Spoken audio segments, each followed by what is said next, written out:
In the autumn of 1343, sailors in the English Channel began to whisper of a ghost fleet. Three black-hulled ships with sails the color of blood, cutting through the fog without a banner and without a country. When they ran down a French vessel, they took no plunder and asked for no ransom. They left only a handful of survivors and a message. Tell the King of France that the Lioness is coming. Her name was Jeanne de Clisson, and before she was a legend, before she was the most feared woman on the sea, she was simply a wife. Jeanne was born in the year 1300 into the old nobility of western France, in the green and wind-blown country near the coast of Brittany. Like every daughter of her rank, her life was meant to be measured out in marriages and alliances, not in choices of her own. She was wed for the first time at the age of 12. She bore children, and she was widowed while she was still young. But her second marriage was the kind of thing the chroniclers rarely troubled to record. It was a marriage of love. His name was Olivier de Clisson, one of the wealthiest and most powerful lords in all of Brittany. Together they held vast estates, they raised 5 children, and they built the kind of life that seemed as if nothing in the world could touch it. For nearly 20 years, Jeanne de Clisson had everything. And then that world was torn apart over a single question: who had the right to rule Brittany? When the old Duke of Brittany died without a clear heir, 2 men rose to claim his crown. One was backed by the King of England, the other by the King of France. What began as a local quarrel between cousins swelled into another front in the long agony of the 100 Years' War, and every noble family in Brittany was forced to choose a side. Olivier de Clisson fought for the side the French king favored, at least at first. But Philip VI of France had grown suspicious of him. A fortress that Olivier was meant to hold had been lost, and the king came to believe, rightly or wrongly, the truth has never been certain, that Clisson had grown too friendly with the English. There was no real trial. In 1343, during a truce, Olivier was invited across the border to attend a tournament, a gesture of peace and goodwill. It was a trap. He was seized, taken in chains to Paris, and condemned as a traitor to the crown. On the 2nd of August, 1343, Olivier de Clisson was beheaded in the great market of Paris.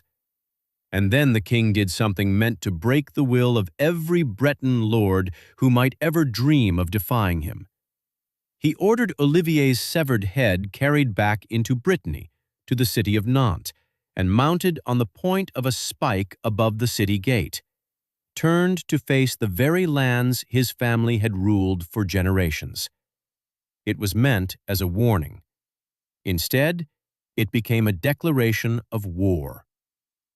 They say that Jeanne took her 2 young sons to Nantes and lifted them up so that they would look upon their father's head where it stood above the gate, so that they would carry the memory of it for the rest of their lives. Whatever grief she felt, she buried somewhere cold and deep, and in its place, she set a single purpose: vengeance. A grieving widow was no threat to a kingdom, and so Jeanne de Clisson simply stopped being one. She sold the Clisson lands. She sold her jewels and her castles, everything that marked her as a great lady of France, and with the silver, she raised soldiers, and loyalty, and steel. Her first targets were close to home, the garrisons across Brittany that still held for the King of France. She fell upon them without warning and without mercy. At one castle, her men overwhelmed the defenders and put nearly the entire garrison to the sword, leaving only a few alive to spread the word of what she had done. The gentle lady of Clisson had become something the Kingdom of France had no name for. So she went looking for a wider hunting ground. She turned to the sea. With the last of her great fortune, Jeanne fitted out 3 warships. She had their hulls painted black from the waterline to the rail, and their sails dyed a deep blood red, so that any ship she hunted would know exactly who was bearing down upon them out of the dark. Sailors came to call it the Black Fleet, and for 13 long years, that fleet ruled the waters of the English Channel. Jeanne hunted French ships, merchant traders and warships alike, running them down, boarding them, and offering their crews the same mercy that the king had once shown her husband. The stories say she carried out the killings with her own hands, an axe in her grip, and that she beheaded captured French noblemen herself and let their bodies fall into the sea. But she always allowed 2 or 3 men to live. She wanted witnesses. She wanted them to row back to the court of France and tell the king, to his face, that the Lioness of Brittany had taken another of his ships. She kept the supply routes open for England. She choked the trade of the French coast, and she made herself one of the most feared figures on the water in all of Europe.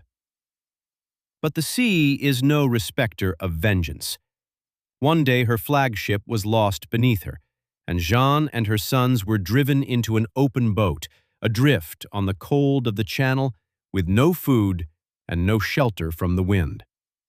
For days they rowed, searching for land, and before they reached a safe harbor, one of her young sons died of cold and exhaustion in her arms. A second child taken from her by the same war that had already taken their father. She buried that grief beside the first, and still she did not stop. In the end, after 13 years of war, the lioness finally laid down her axe. She had outlived her enemy. Philip VI was long dead, and at last she outlasted even her own rage. Jeanne settled in a castle on the Breton coast, married an English knight who had fought through the same bitter wars, and lived out her final years in something close to peace. She died around the year 1359, an old woman in her own bed, who had once been the terror of 2 kingdoms. Her story might have ended there, a strange and bloody footnote in the long war between England and France. But the son she had raised on the memory of his father's head above the gate, Jeanne de Clisson, grew into one of the greatest soldiers of his age, and would one day rise to become the Constable of France, the supreme commander of the very kingdom his mother had spent her life trying to burn down. History is crowded with kings and with conquerors. It remembers far fewer women who sold everything they owned, painted their ships the color of blood, and went to war against an empire to avenge the man they loved. They called her the Lioness of Brittany, and the sea never forgot her name.